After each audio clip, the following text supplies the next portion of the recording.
ஆண்டவரும் உலக இரட்சகருமாக இருக்கிற இயேசு கிறிஸ்துவின் நல்ல நாமத்தில் பரிசுத்த ஓய்வு நாள் தொழுகைக்கு உங்களை மிக அன்போடு வரவேற்று வாழ்த்துகின்றேன். ஆண்டவருடைய நாம மகிமைக்காக ஆண்டவரை நோக்கி பார்த்து நாம் ஜெபிப்போம்.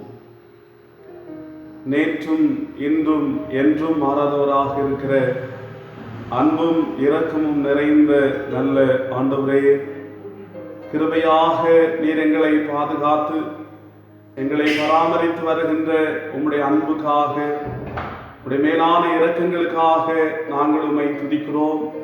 ஆண்டவரே, உம்மை ஸ்தோத்திரிக்கிறோம், மகிமைப்படுத்துகின்றோம். சிறப்பாக இந்த ஆண்டிலும் இறைவன் இம்மட்டும் எங்களை கிருபையாக பாதுகாத்து இந்த நாள் வரையிலும் இறைவன் தம்முடைய செட்டைகளின் மறைவிலே எங்களை மறைத்து வைத்து உம்முடைய சித்தத்தின்படி எங்களை நடத்துகிற அன்புக்காக நன்றி சொல்லுகின்றோம்.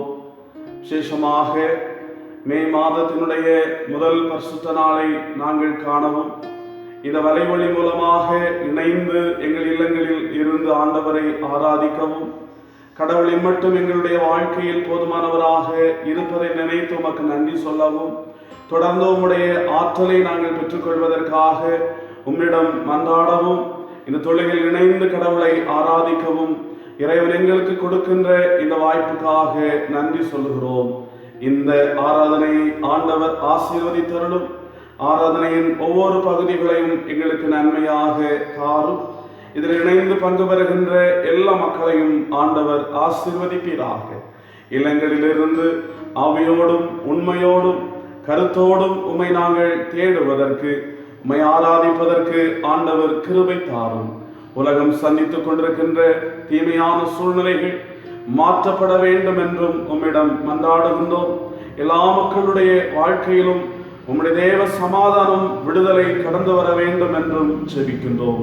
அர்த்தமுள்ள தொழுகையாக, பயனுள்ள தொழுகையாக, நாங்கள் ஆசீர்வதிக்கப்படுகின்ற நிலையிலே எங்களை நடத்தி செல்லுகின்ற தொழுகையாக அமைந்திருக்க பரிசுத்த ஆவியானவர் எங்களுக்கு உதவி செய்வீராக. உம்முடைய கரங்களில் எங்களை தாழ்த்தி கொடுக்கின்றோம். ஆண்டவருடைய நாமம் மகிமைப்படட்டும். ஆண்டவரும் மீட்பருமாக இருக்கிற இயேசு கிறிஸ்துவின் நல்ல நாமத்தில் தாழ்ந்து பணிந்து கேட்கிறோம். எங்கள் ஜெபத்தை ஏற்றுக்கொள்ளும் அன்பு நிறைந்த நல்ல பிதாவே, ஆமென்.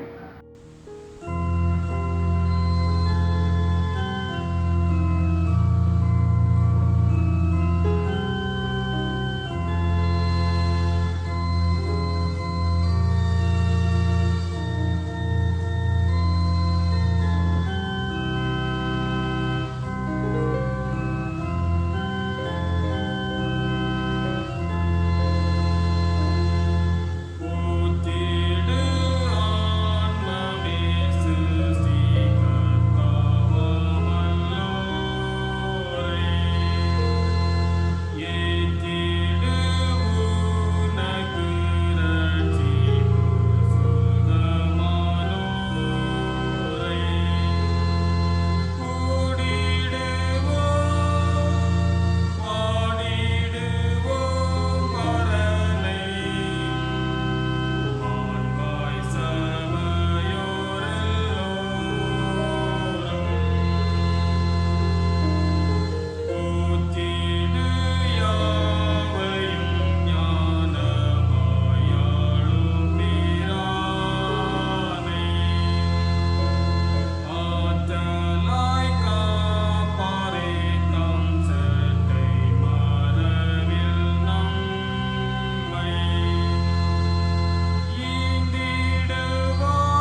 திருமறை பாடம் உபாகமம் 4ஆம் அதிகாரம் 34ஆம் வசனம் முதல் 38 முடிய.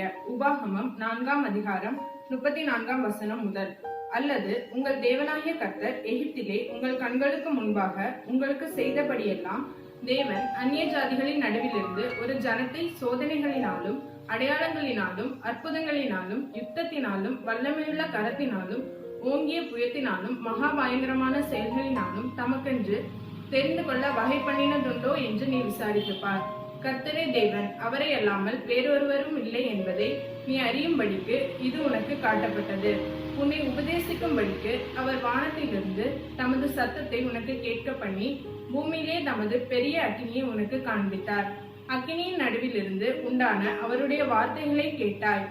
அவர் உன் பிதாக்களில் அன்பு கூர்ந்தபடியால் அவர்களுடைய பின் சந்ததியை தெரிந்து கொண்டு உன்னிலும் பலத்த பெரிய ஜாதிகளை உனக்கு முன்னின்று துரத்தவும் உன்னை அழைத்து கொண்டு போய் இந்நாளில் இருக்கிறது போல அவர்கள் தேசத்தை உனக்கு சுதந்திரமாக கொடுக்கவும் உன்னை தமது முகத்துக்கு முன் தமது மிகுந்த வல்லமையினால் எகிப்திலிருந்து புறப்பட பண்ணினார். வாசிக்கும்படியாக கொடுக்கப்பட்ட 1ஆம் திருமறை பாடம் வாசித்து முடிந்தாயிற்று. தேவனே உமக்கு மகிமை உண்டாவதாக. உம் அழகான கண்கள் என்னை கண்டதாலே முடிந்ததென்று நினைத்த நான் உயிர் வாழ்கின்றேன். உம் அழகான கண்கள் என்னை கண்டதாலே முடிந்ததென்று நினைத்த நான் உயிர் வாழ்கின்றேன். யாரும் அறியாத என்னை நன்றாக அறிந்து தேடி வந்த நல்ல நேசரே, யாரும் அறியாத என்னை நன்றாக அறிந்து தேடி வந்த நல்ல நேசரே, உம் அழகான கண்கள் என்னை கண்டதாலே முடிந்ததென்று நினைத்த நான் உயிர் வாழ்கின்றேன். உம் அழகான கண்கள் என்னை கண்டதாலே முடிந்ததென்று நினைத்த நான் உயிர் வாழ்கின்றேன். தூக்கி எறியப்பட்ட என்னை வேண்டுமென்று சொல்லி சேர்த்து கொண்ட நல்ல நேசரே, தூக்கி எறியப்பட்ட என்னை வேண்டுமென்று சொல்லி சேர்த்து கொண்ட நல்ல நேசரே, உம் அழகான கண்கள் என்னை கண்டதாலே முடிந்ததென்று நினைத்த நான் உயிர் வாழ்கின்றேன். உம் அழகான கண்கள் என்னை கண்டதாலே முடிந்ததென்று நினைத்த நான் உயிர் வாழ்கின்றேன். ஒன்றும் இல்லாத என்னை காருண்யத்தாலே உயர்த்தி வைத்த நல்ல நேசரே, ஒன்றும் இல்லாத என்னை காருண்யத்தாலே உயர்த்தி வைத்த நல்ல நேசரே, உம் அழகான கண்கள் என்னை கண்டதாலே முடிந்ததென்று நினைத்த நான் உயிர் வாழ்கின்றேன். உம் அழகான கண்கள் என்னை கண்டதாலே முடிந்ததென்று நினைத்த நான் உயிர் வாழ்கின்றேன். ஆமென். வாசிக்கும்படியாக கொடுக்கப்பட்ட திருமறை பாகம் பிலிப்பியர் 3ஆவது அதிகாரம் 8வது வசனம் முதல் 16 வரை. பிலிப்பியர் 3:8 முதல் 16 வரை. அது மாத்திரமல்ல, என் கர்த்தராகிய கிறிஸ்து இயேசுவை அறிகிற அறிவின் மேன்மைக்காக எல்லாவற்றையும் நஷ்டம் என்று எண்ணிக்கொண்டிருந்தேன். நான் கிறிஸ்துவை ஆதாயப்படுத்திக் கொள்ளும்படிக்கும் நியாயப்பிரமாணத்தினால் வருகிற சுய நீதியை உடையவனாயிராமல் கிறிஸ்துவை பற்றும் விசுவாசத்தினால் வருகிறதும் விசுவாசமாய் தேவனால் உண்டாயிருக்கிறதுமான நீதியை உடையவனாயிருந்து கிறிஸ்துவுக்குள் இருக்கிறவன் என்று காணப்படும்படிக்கும், இப்படி நான் அவரையும் அவருடைய உயிர்த்தெழுதலின் வல்லமையையும் அவருடைய பாடுகளின் ஐக்கியத்தையும் அறிகிறதற்கும் அவருடைய மரணத்திற்கொப்பான மரணத்திற்குள்ளாகி எப்படியாயினும் நான் மரித்தொழுந்து உயிரோடு எழுந்திருப்பதற்கு தகுதியாக்கும்படிக்கும் அவருக்காக எல்லாவற்றையும் நஷ்டம் என்று விட்டேன், குப்பையுமாக எண்ணுகிறேன். நான் அடைந்தாயிற்று அல்லது முற்றும் தேறினவனானேன் என்று எண்ணாமல் கிறிஸ்து இயேசுவினால் நான் எதற்காக பிடிக்கப்பட்டேனோ அதை நான் பிடித்துக் கொள்ளும்படி ஆசையாய் தொடர்கிறேன். சகோதரரே, அதை பிடித்துக் கொண்டேன் என்று நான் எண்ணுகிறதில்லை. ஒன்று செய்கிறேன், பின்னானவைகளை மறைத்து முன்னானவைகளை நாடி கிறிஸ்து இயேசுவுக்குள் தேவன் அழைத்த பரம அழைப்பின் பந்தய பொருளுக்காக லெக்கை நோக்கி தொடர்கிறேன். ஆகையால் நம்மில் தெரிந்தவர்கள் யாவரும் இந்த சிந்தையா இருக்க கடவோம். எந்த காரியத்திலாவது நீங்கள் வேறே சிந்தையா இருந்தால் அதையும் தேவன் உங்களுக்கு வெளிப்படுத்துவார். ஆகிலும் நான் எதுவரையில் தேறி இருக்கிறோமோ அது முதல் ஒரே ஒழுங்காய் நடந்து கொண்டு ஒரே சிந்தையா இருப்போமாக என்பதை. ஆமென்.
வாசிக்கும்படியாக கொடுக்கப்பட்ட நற்செய்தி பகுதி லூக்கா எழுதின சுவிசேஷம் 24ஆம் அதிகாரம் வசனங்கள் 13 முதல் 35 முடிய.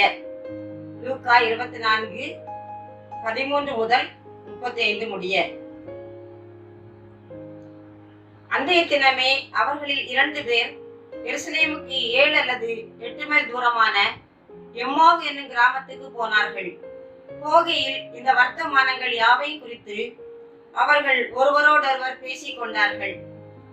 இப்படி அவர்கள் பேசி சம்பாஷித்துக் கொண்டிருக்கையில் இயேசு தாமே சேர்ந்து அவர்களுடனே கூட நடந்து போனார். ஆனாலும் அவரை அறியாதபடிக்கு அவர்களுடைய கண்கள் மறைக்கப்பட்டிருந்தது. அப்பொழுது அவர் அவர்களை நோக்கி, நீங்கள் துக்க முகமுள்ளவர்களாய் வழி நடந்து ஒருவருக்கொருவர் சொல்லிக் கொள்ளுகிற காரியங்கள் என்னவென்று கேட்டார். அவர்களில் ஒருவனாகிய கிளேயோப்பா என்பவன் பிரதித்திரமாக, இந்நாட்களில் எருசலேமிலே நடந்தவைகளை அறியாதபடிக்கு நீர் அந்நியராய் இருக்கிறீரோ என்றான். அவர் எவைகள் என்றார். அதற்கு அவர்கள், நசரேயனாகிய இயேசுவை குறித்தவைகளை அவர் தேவனுக்கு முன்பாகவும் ஜனங்கள் எல்லாருக்கும் முன்பாகவும் செய்கையிலும் வாக்கிலும் வல்லமையுள்ள தீர்க்கதரிசியா இருந்தார். நம்முடைய பிரதான ஆசாரியரும் அதிகாரிகளும் அவரை மரண ஆக்கினைக்குட்படுத்தி சிலுவையில் அறைந்தார்கள். அவரே இஸ்ரவேலை மீட்டு ரட்சிப்பவர் என்று நாங்கள் நம்பியிருந்தோம். இவைகள் சம்பவித்து இன்று 3 நாளாகிறது. ஆனாலும் எங்கள் கூட்டத்தை சேர்ந்த சில ஸ்திரீகள் அதிகாலமே கல்லறையிடத்திற்கு போய் அவருடைய சரீரத்தை காணாமல் திரும்பி வந்து அவர் உயிரோடு இருக்கிறார் என்று சொன்ன தேவதூதரை தரிசித்தோம் என்று சொல்லி எங்களை பிரமிக்க பண்ணினார்கள். அப்பொழுது எங்களிலே சிலர் கல்லறையிடத்திற்கு போய் ஸ்திரீகள் சொன்னபடியே கண்டார்கள், அவரையோ காணவில்லை என்றார்கள். அப்பொழுது அவர் அவர்களை நோக்கி, தீர்க்கதரிசிகள் சொன்ன யாவையும் விசுவாசிக்கிறதற்கு புத்தி இல்லாத மந்த இருதயம் உள்ளவர்களே, கிறிஸ்து இவ்விதமாக பாடுபடவும் தமது மகிமையில் பிரவேசிக்கவும் வேண்டியதில்லையா என்று சொல்லி மோசே முதலிய சகல தீர்க்கதரிசிகளும் எழுதின வேத வாக்கியங்கள் எல்லாவற்றிலும் தம்மை குறித்து சொல்லியவைகளை அவர்களுக்கு விவரித்து காண்பித்தார். அத்தருணத்தில் தாங்கள் போகிற கிராமத்துக்கு சமீபமானார்கள். அப்பொழுது அவர் அப்புறம் போகிறவர் போல காண்பித்தார். அவர்கள் அவரை நோக்கி, நீர் எங்களுடனே தங்கியிரும், சாயங்காலம் ஆயிற்று, பொழுதும் போயிற்று என்று அவரை வருந்தி கேட்டுக்கொண்டார்கள். அப்பொழுது அவர் அவர்களுடனே தங்கும்படி உள்ளே போனார். அவர்களுடைய அவர் பந்தி இருக்கையில் அவர் அப்பத்தை எடுத்து ஆசீர்வதித்து அதை பிட்டு அவர்களுக்கு கொடுத்தார். அப்பொழுது அவர்களுடைய கண்கள் திறக்கப்பட்டு அவரை அறிந்தார்கள். உடனே அவர் அவர்களுக்கு மறைந்து போனார். அப்பொழுது அவர்கள் ஒருவரை ஒருவர் நோக்கி, வழியிலே அவர் நம்முடனே பேசி வேத வாக்கியங்களை நமக்கு விளங்க காட்டின பொழுது நம்முடைய இருதயம் நமக்குள்ளே கொழுந்து விட்டு எரியவில்லையா என்று சொல்லிக்கொண்டு அந்நேரமே எழுந்திருந்து எருசலேமுக்கு திரும்பி போய் 11 அவர்களோடு இருந்தவர்களும் கூடியிருக்க கண்டு கர்த்தர் மெய்யாகவே உயிர்த்தெழுந்து சீமோனுக்கு தரிசனமானார் என்று அவர்கள் சொல்ல கேட்டு வழியில் நடந்தவைகளையும் அவர் அப்பத்தை பிட்கையில் தாங்கள் அவரை அறிந்து கொண்டதையும் விவரித்து சொன்னார்கள் என்பதே. தேவனுக்கே மகிமை உண்டாவதாக. ஜெபம். பரிசுத்த பிதாவே, உம்மை துதிக்கிறோம், உம்மை புகழுகிறோம், உம்மை மகிமைப்படுத்துகிற ஆண்டவரே, இந்த நல்ல நாளை காண கிருபை செய்த உங்களுக்கு கோடா கோடி ஸ்தோத்திரத்தை ஏறெடுக்கிறோம் ஆண்டவரே. ஏசப்பா, இந்த நாளிலும் கூட கொரோனா என்கிற ஒரு வைரஸ் உலகத்தையே ஏசப்பா ஆண்டவரை அழிக்கும்படியாக ஏற்பட்டுள்ளது ஆண்டவரே. நீங்கள் தாமே ஏசப்பா அந்த கொரோனா வைரஸை அழித்து போடுகிறாக. ஏசப்பா ஆண்டவரே, விரைவில் நாங்கள் குடும்பமாக வந்து ஆலயத்தில் உங்களை ஆராதிக்கவும் தொழுது கொள்ளவும் கிருபை செய்வீராக ஆண்டவரே. இப்பொழுதும் ஏசப்பா ஆண்டவரே, கொரோனா வைரஸால் பாதிக்கப்பட்டுள்ள ஒவ்வொரு நாடுகளுக்காக ஜெபிக்கிறேன் ஆண்டவரே. ஆசியா கண்டத்தில் உள்ள நாடுகள், ஐரோப்பிய கண்டத்தில் உள்ள நாடுகள், ஆப்பிரிக்க நாடுகள், ஏசப்பா வளைகுடா நாடுகள், ஒவ்வொரு நாடுகளிலும் உமது கரம் கூட இருப்பதாக ஆண்டவரே. இந்த கொரோனா வைரஸை நீங்கள் அழித்து போடுகிறாக ஆண்டவரே. இதற்காக எடுக்கும் அனைத்து முயற்சிகளையும் நீங்கள் தாமே அங்கீகரித்து ஏசப்பா விரைவில் ஒரு நல்ல ஒரு முடிவு ஏற்பட நீங்கள் கிருபை செய்வீராக ஆண்டவரே. ஏசப்பா ஆண்டவரே, இந்திய தேசத்திலும் ஏசப்பா அந்த கொரோனா வைரஸ் முழுமையாக ஏசப்பா அழிக்கப்பட கிருபை செய்யுங்க ஆண்டவரே. ஏசப்பா இந்த கொரோனா வைரஸுக்காக ஏசப்பா எதிராக ஏசப்பா ஆண்டவரே பணிபுரியும் ஒவ்வொருவரையும் பாதுகாத்து கொள்கிறாக ஆண்டவரே. விஞ்ஞானிகளுக்கு நல்ல ஞானத்தை கொடுப்பீராக. இயேசுவே, மருத்துவர்களுக்காக ஜெபிக்கிறோம் ஆண்டவரே. மருத்துவமனை பணியாளருக்காக ஜெபிக்கிறோம் ஆண்டவரே.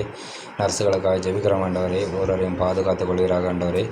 ஏசப்பா ஆண்டவரே, இந்த நாளிலும் ஏசப்பா ஆண்டவரே காவல்துறையினரும் இதில் பணிபுரிகிறார்கள் ஆண்டவரே. நீங்கள் தாமே அவர்களுக்கும் எந்த நோய் தொற்றுகளும் ஏற்படாமல் பாதுகாத்து கொள்கிறாக. கலெக்டர்களுக்காக ஜெபிக்கிறோம், தாசில்தார்களுக்காக ஜெபிக்கிறோம் ஆண்டவரே. ஒவ்வொருவரையும் நீங்கள் தாமே உங்கள் இரத்த கொட்டடைத்து பாதுகாத்துக் கொள்கிறாக. எந்த ஒரு நோய் தொற்றுகளும் ஏற்படாமல் ஏசப்பா ஆண்டவரே நீங்கள் தாமே பாதுகாத்துக் கொள்கிறாக. ஏசப்பா ஆண்டவரே, ஒவ்வொரு ஜனங்களும் சூழ்நிலை நிமித்தம் ஏசப்பா ஆண்டவரே சேர்ந்து செல்ல இடங்களும் அதிகமாக காணப்படுகிறது ஆண்டவரே. நீங்கள் தாமே அவர்களை பாதுகாத்துக் கொள்கிறாக.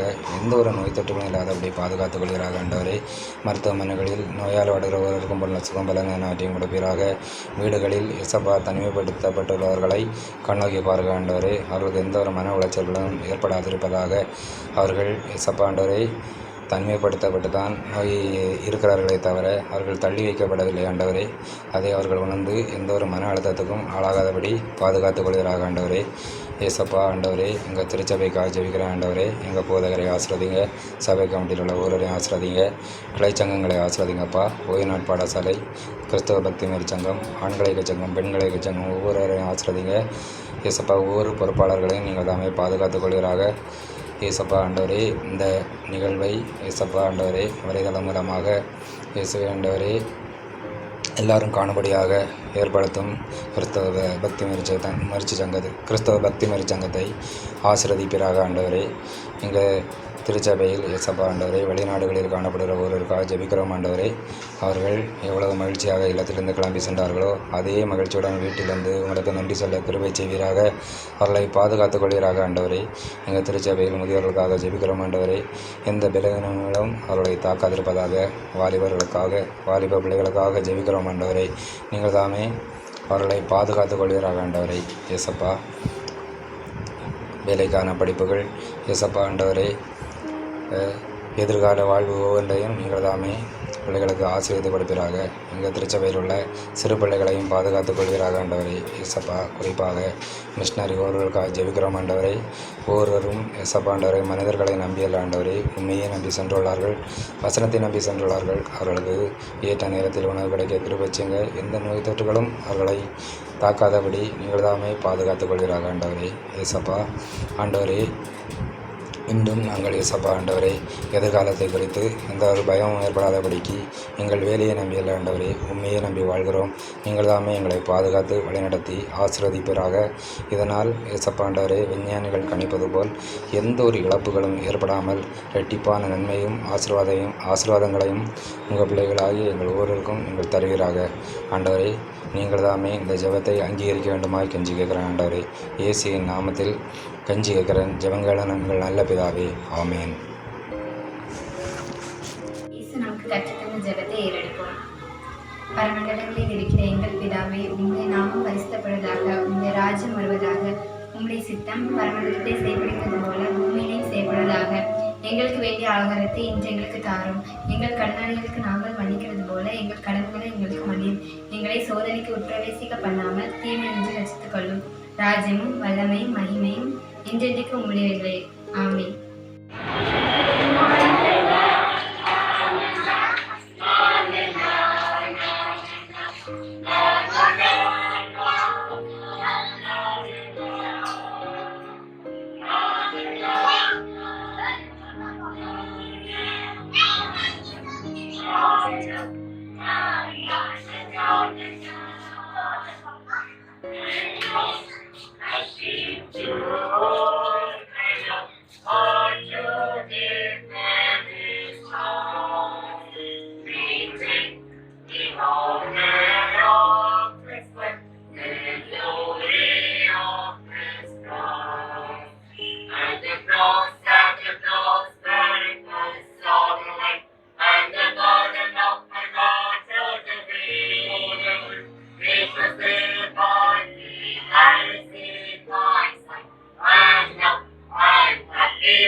கிறிஸ்து இயேசுவுக்குள் மிகவும் பிரியமான சகோதர சகோதரிகளே,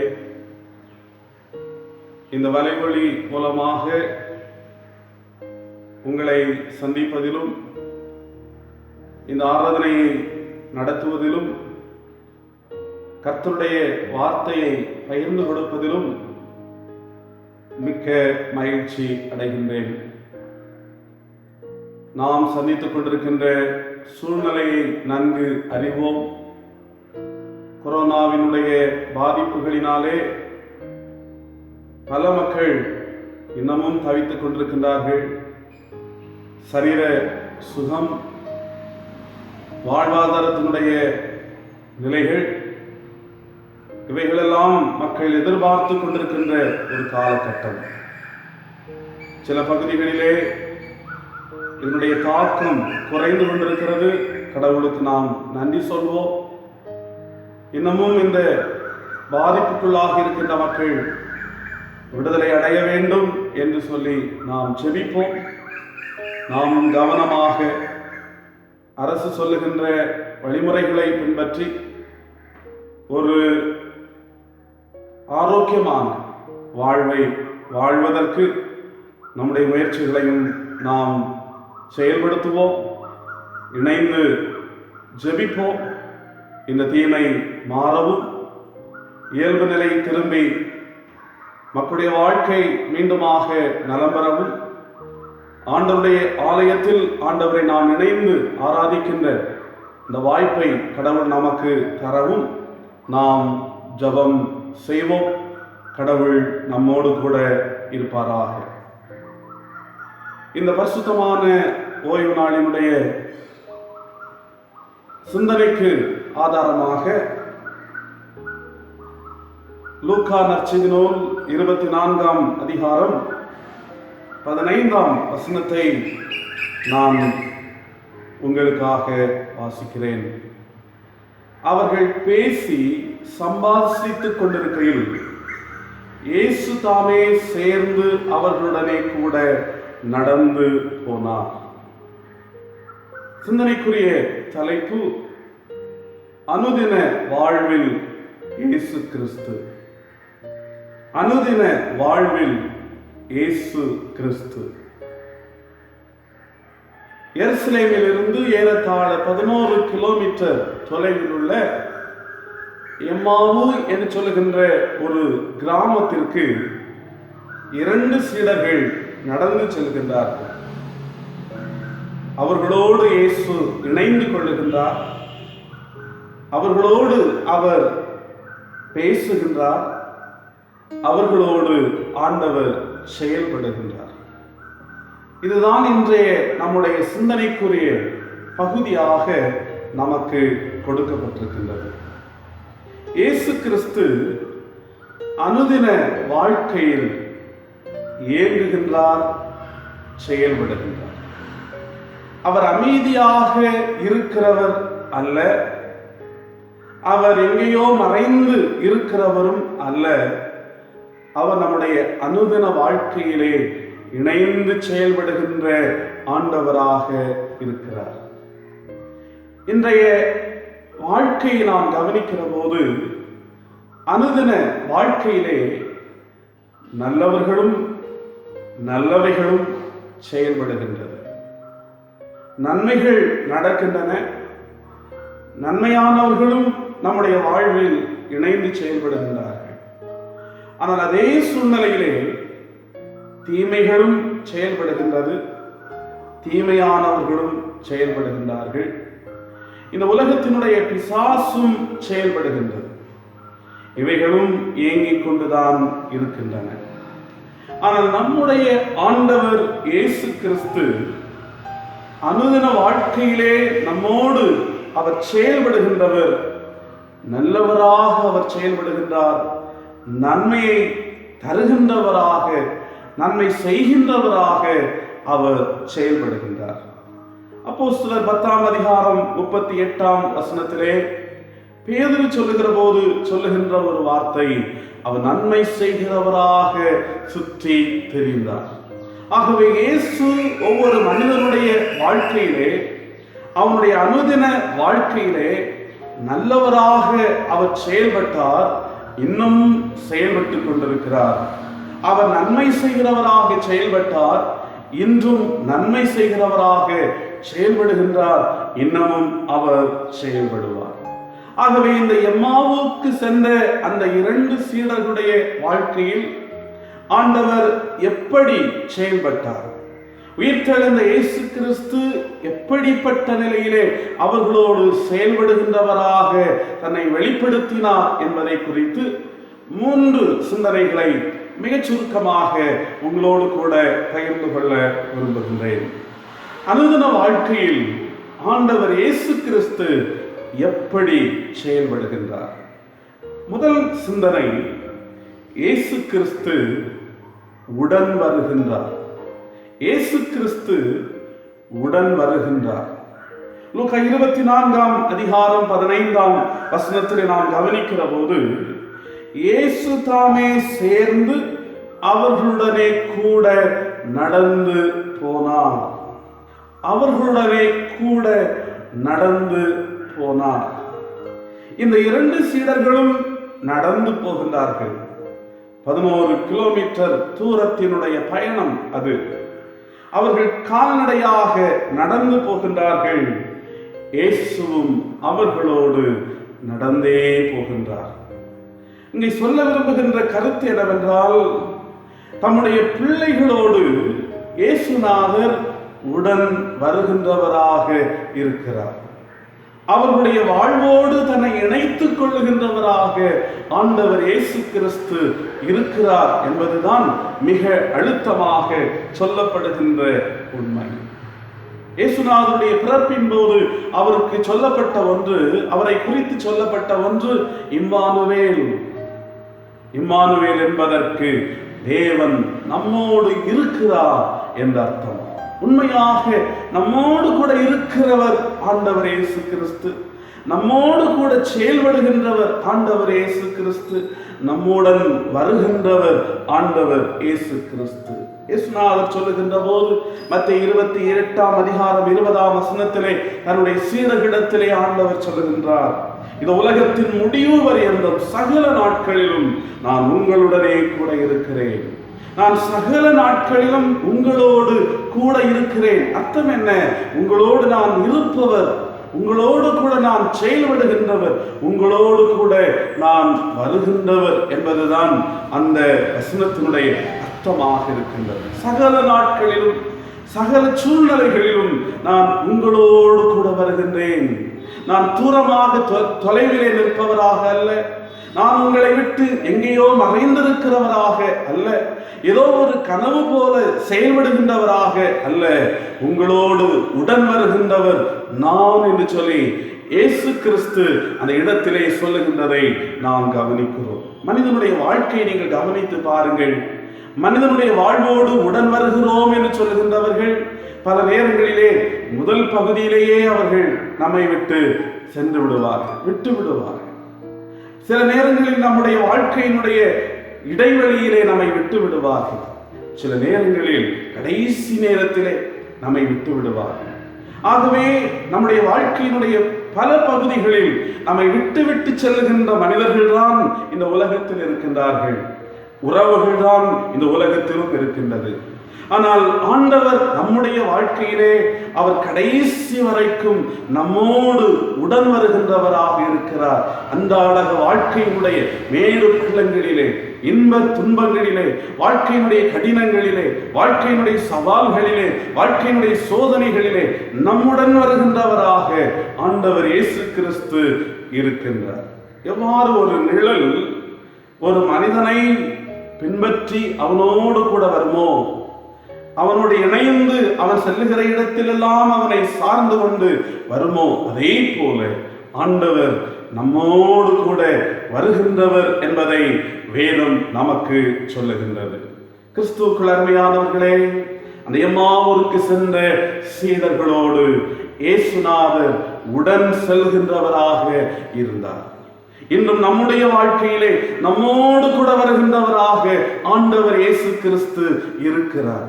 உலகம் நம்மோடு கூட வருவதற்கு மறந்தாலும் கூட, உறவுகள் நம்முடன் வருவதற்கு தயங்கினாலும் கூட, நம்மோடு கூட நம்முடைய வாழ்க்கையின் சகல காலங்களிலும் சகல சூழ்நிலைகளிலும் நம்மோடு கூட வருகின்ற ஆண்டவர் இயேசு கிறிஸ்து நமக்கு உண்டு.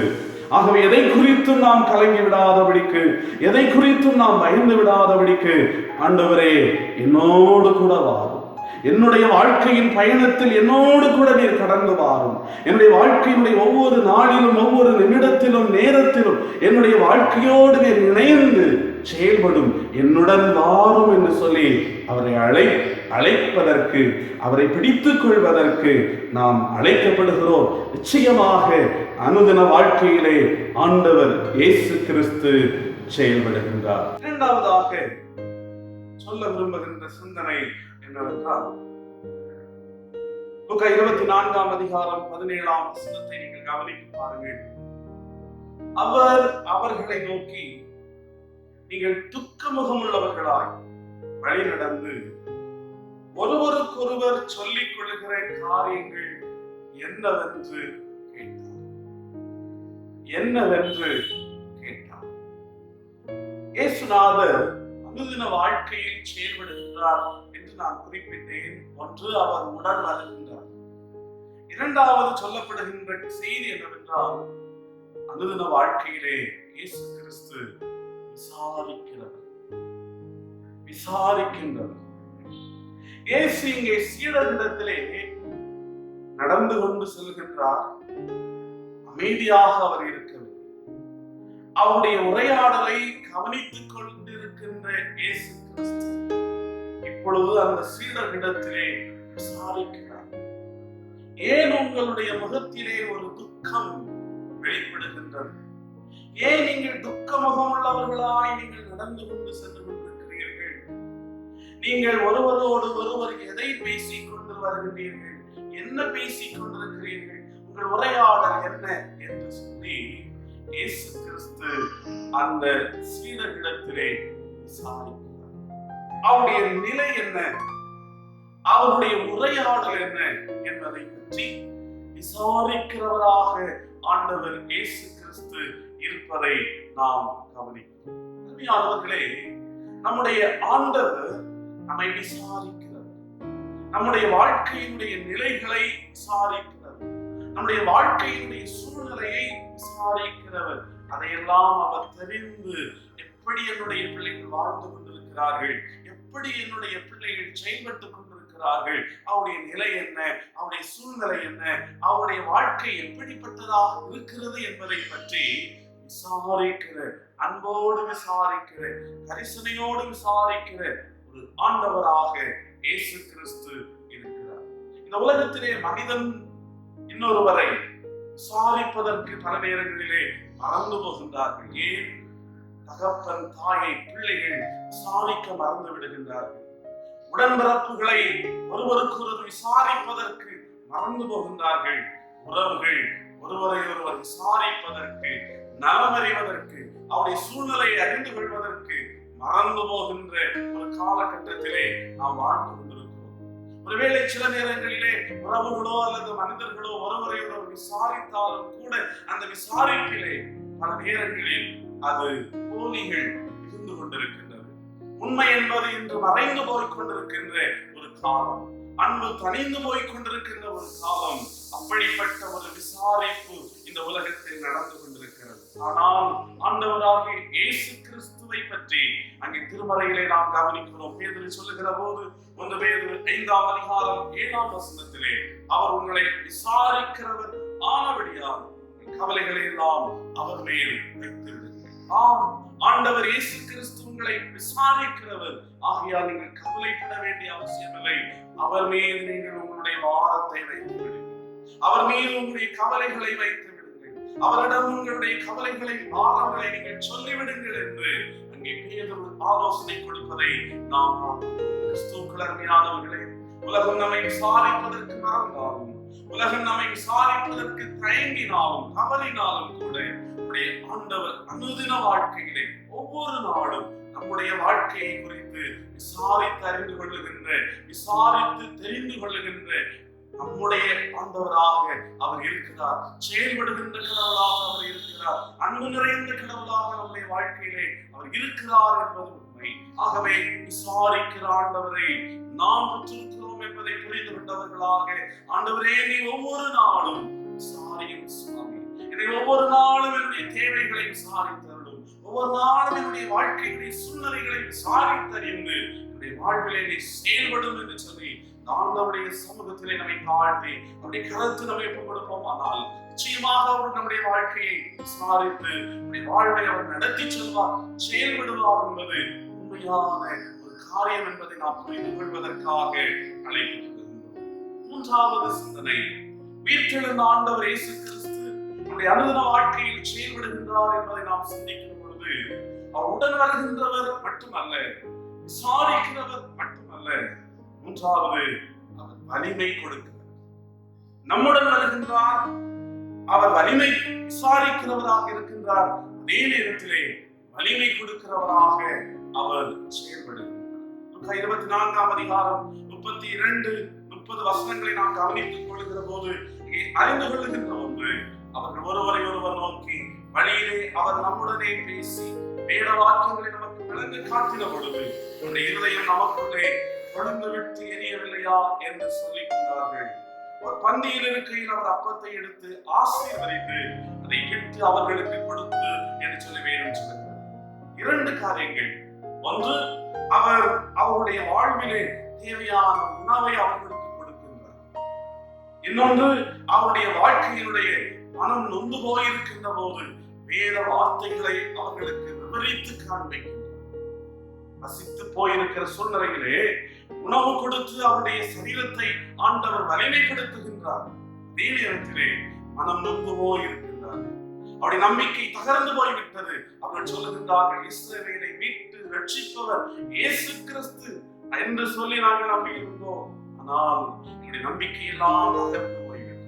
எங்களுடைய நம்பிக்கை எல்லாம் தோற்று போய்விட்டது. எங்களுடைய நம்பிக்கை எல்லாம் சிதைந்து போய்விட்டது. இனி நாங்கள் எப்படி வாழ்வோம்? எப்படி நாங்கள் முன்னேறி செல்வோம்? எங்களுடைய நம்பிக்கை எல்லாம் வைத்து போய்விட்டது என்று கலங்கினவர்களாக, மனம் நொந்தவர்களாக, வாழ்க்கையினுடைய விரக்தியோடு, மன அழுத்தத்தோடு அவர்கள் இருக்கிற பொழுது இயேசு கிறிஸ்து வேத வசனங்களை அவர்களுக்கு சொல்லி அவருடைய உள்ளத்தினுடைய வலிமை இழந்திருக்கின்ற நிலைமையை மாற்றுகிறார்.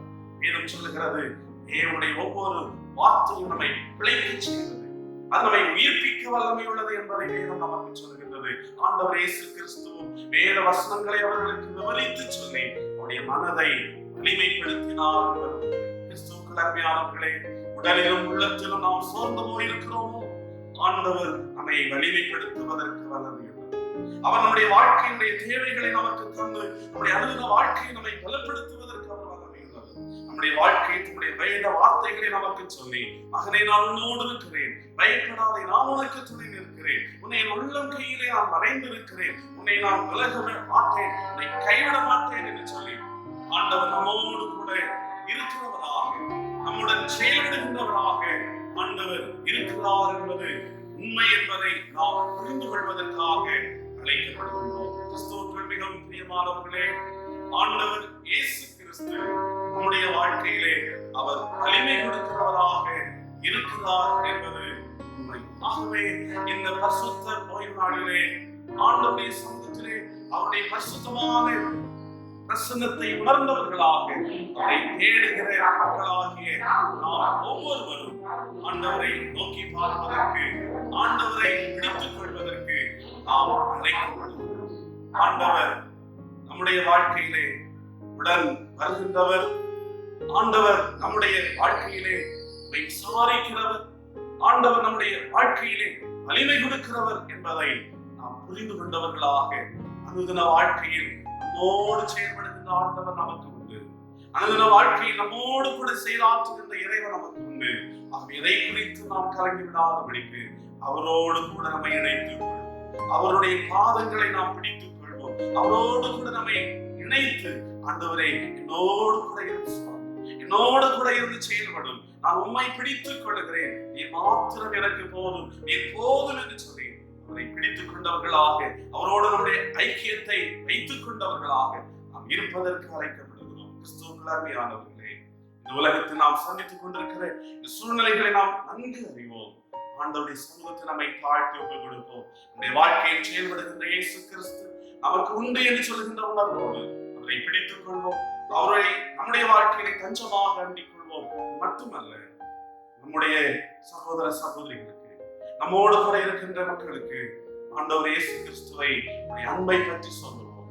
அவர் நம்முடைய வாழ்க்கையிலே செயல்படுகின்றவர், அவருடைய வாழ்க்கையிலும் அவர் செயலாற்றுகின்றவர், அவர் இன்று உயிரோடு வாழ்கின்றவர் என்று சொல்கின்ற செய்தியை அவர்களுக்கு சொல்லுவோம். நிச்சயமாக இந்த நிலைமை நாம் வளர்வதற்கு ஆண்டவர் நமக்கு கிருபை தரட்டும்.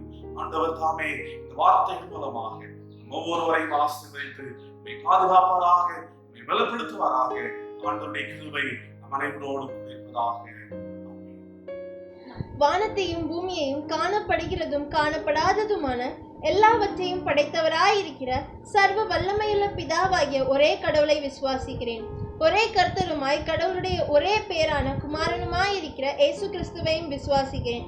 அவர் சகல உலகங்களும் உண்டாவதற்கு முன்னே தமது பிதாவினாலே ஜனிப்பிக்கப்பட்டவர், தெய்வத்தில் தெய்வமானவர், ஜோதியில் ஜோதியானவர், மெய்தேவனில் மெய்தேவனானவர், உண்டாக்கப்படாமல் ஜனிப்பிக்கப்பட்டவர், பிதாவுடைய ஒரே தன்மையுடையவர், சகலத்தையும் உண்டாக்கினவர், மனிதராகிய நமக்காகவும் நமக்கு இரட்சிப்பு உண்டாகவும் பரமண்டலத்தில் இருந்து இறங்கி பரிசுத்த ஆவியினாலே கன்னி மரியாளிடத்தில் அவதரித்து மனுஷனானார். நமக்காக பொந்தியு பிலாத்துவின் காலத்தில் சிலுவையில் அறையுண்டு பாடுபட்டு அடக்கம் பண்ணப்பட்டார். வேத வாக்கியங்களின்படி 3ஆம் நாள் உயிர்த்தெழுந்தார். பரமண்டலத்துக்கு ஏறி பிதாவின் வலது பரிசத்தில் வீற்றிருக்கிறார். உயிர்லோரையும் மரித்தோரையும் நியாயம் தீர்க்க மகிமையோடு திரும்ப வருவார். அவருடைய ராஜ்யத்துக்கு முடிவில்லை. கர்த்தருமாய் ஜீவனை கொடுக்கிறவருமாய் பிதாவிலும் குமாரனிலும் நின்று புறப்படுகிறவருமாய் பிதாவோடும் குமாரனோடும் கூட தொழுது ஸ்தோத்தரிக்கப்படுகிறவருமாய் தீர்க்கதரிசிகள் மூலமாக உரைத்தவருமாயிருக்கிற பரிசுத்த ஆவியரையும் விசுவாசிக்கிறேன். ஒரே பரிசுத்த பொதுவான அப்போஸ்தல திருச்சபை உண்டென்று விசுவாசிக்கிறேன். பாவ மன்னிப்புக்கென்று நியமிக்கப்பட்ட ஒரே ஞான ஸ்நானத்தை அறிக்கையிடுகிறேன். மரித்தோர் உயிர்த்தெழுதலும் மகிமைக்குரிய ஜீவனும் உண்டாகும் என்று காத்திருக்கிறேன். ஆமேன்.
தொழுகைக்கு நிறைவாக ஆண்டவரை நோக்கி பார்த்து நாம் ஜெபிப்போம். அனுதின வாழ்க்கையில் எங்களோடு கூட செயல்படுகின்ற அன்பு நிறைந்த ஆண்டவரே, கிருபையாக நீர் கொடுத்திருக்கிற இந்த நாளுக்காக நாங்கள் உமக்கு நன்றி சொல்லுகிறோம். ஆண்டவரே, நாங்கள் சந்தித்துக் கொண்டிருக்கிற சூழ்நிலைகளை கடவுள் அறிந்திருக்கின்றேன். இவைகளையெல்லாம் நாங்களும் இந்த உலகமும் சந்தித்துக் கொண்டிருக்கின்ற இந்த நிலையிலே என்னுடைய வாழ்க்கையில் நீர் செயல்படுகின்றவராக இருக்கிறீர் என்பதை நாங்கள் புரிந்தவர்களாக, நீர் எப்படி செயல்படுகிறீர் என்பதை இன்னமும் அதிகமாக நாங்கள் அறிந்து உண்மையை நாங்கள் விசுவாசித்து உண்மையிலே நாங்கள் உறுதியாக நிற்பதற்கு ஆண்டவர் எங்களுக்கு கிருபை தரும்படிக்கு கொண்டாடுகிறோம்.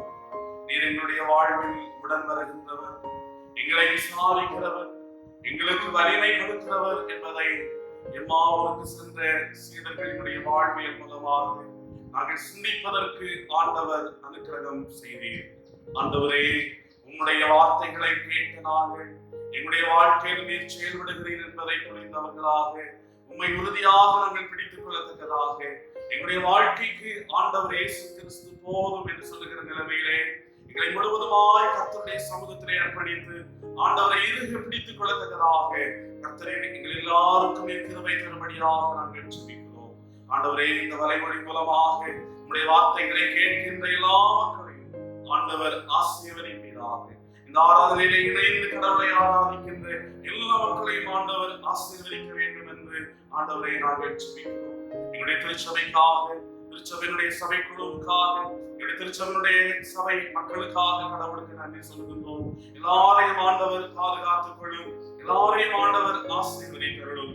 அருகிலே இருக்கிற மக்கள் உண்டு, தூர நாடுகளில் இருக்கிற மக்கள் உண்டு. அனைவரையும் அவர்கள் இருக்கிற இடங்களிலே பத்திரமாய் ஆண்டவர் பாதுகாத்துக் கொள்ளும்படியாக நாங்கள் ஜெபிக்கிறோம் சுவாமி. ஆண்டவரே, வாழ்க்கையினுடைய பலவிதமான நெருக்கங்களை சந்திக்கிற மக்கள் உண்டு, பல கடினங்களை சந்திக்கிற மக்கள் உண்டு, பொருளாதாரத்தினுடைய சூழ்நிலைகளிலே தேவைகளோடு இருக்கிற மக்கள் உண்டு. உங்களுடைய மனதுருக்கம் அவருடைய வாழ்க்கையில் வெளிப்படட்டும். அவருடைய தேவைகளை ஆண்டவர் சந்தித்தருளும். அவருடைய வாழ்க்கையிலே நன்மைகளை ஆண்டவர் கொடுப்பீராக. பலவீனங்களோடு வாழ்ந்து கொண்டிருக்கின்ற மக்கள் உண்டு.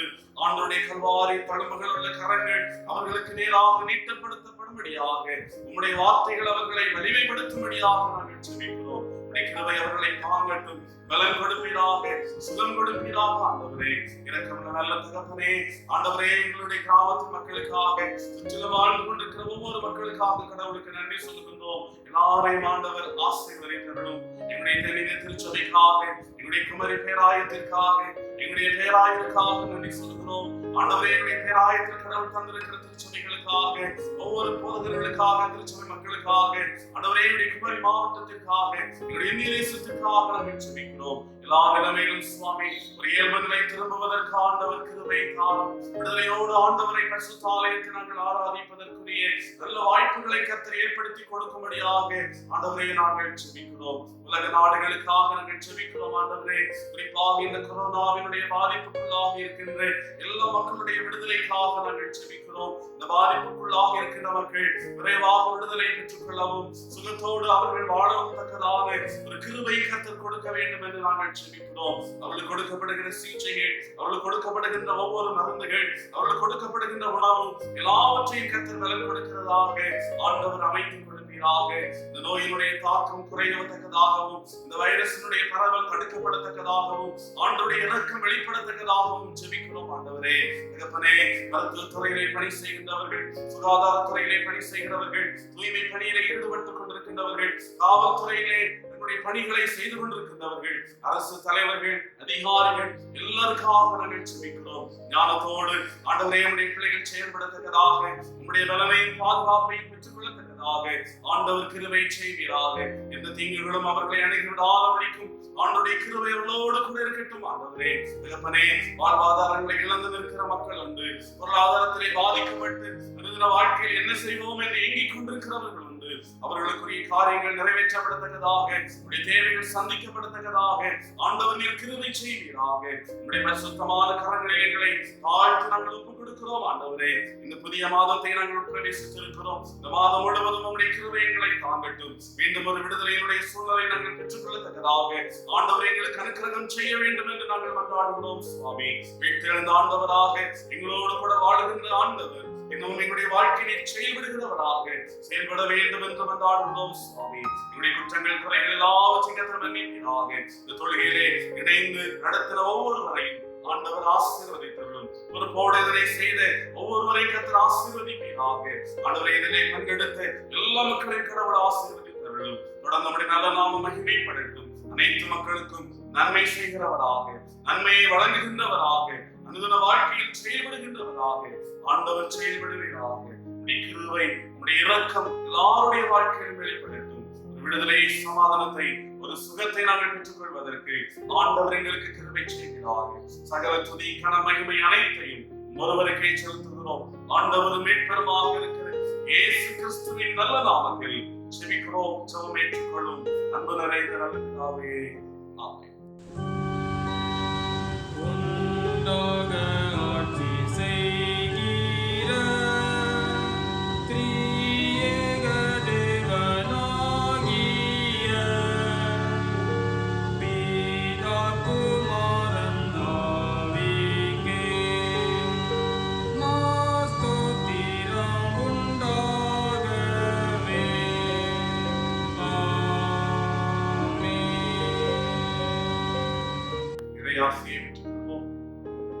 ஆண்டவராகிய இயேசு கிறிஸ்துவின் கிருபையும் பிதாவாகிய தேவனுடைய அன்பும் தூய ஆவியானவரின் நீங்காத திருவுறவும் நம் அனைவரோடும் என்றும் இருவரும் சதா காலங்களிலும் நிறைவாய் இருப்பதாக.